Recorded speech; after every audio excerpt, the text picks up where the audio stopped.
now from the United Arab Emirates, we have Alice Law, who's the Chief Executive Officer of Committed to Good, or CTG. Alice is helping women in conflict-ridden regions around the world to take control of their lives by placing more women in charge of humanitarian projects in those high-risk environments, which she's very familiar with. She is the SDG Pioneer for Women's Empowerment in Conflict Settings. Thank you. As you can see, I don't look like I'm really from the United Arab Emirates. Firstly, I would like to thank Lise Kinko and the UN Global Compact. I'm so honoured to be amongst these remarkable organisations that have been nominated as SDG Pioneers today.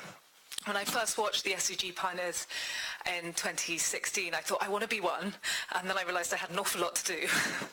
So my organisation, CTG, which stands for Committed to Good, actually enables humanitarian projects in conflict-affected countries.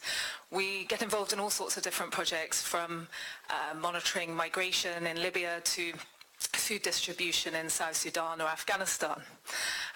When I looked at who the beneficiaries are, a lot of them are women and children, and then I realised that actually I only had less than 9% of my staff were women.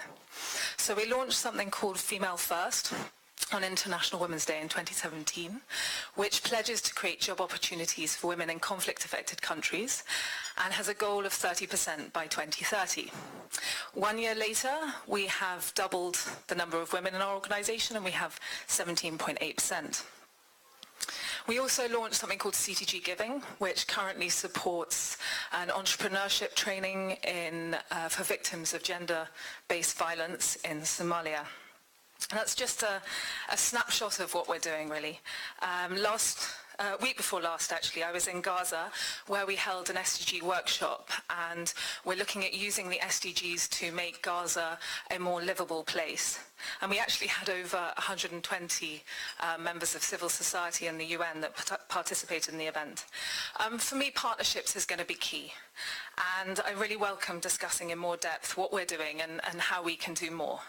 I have one call to action, or actually three call to actions.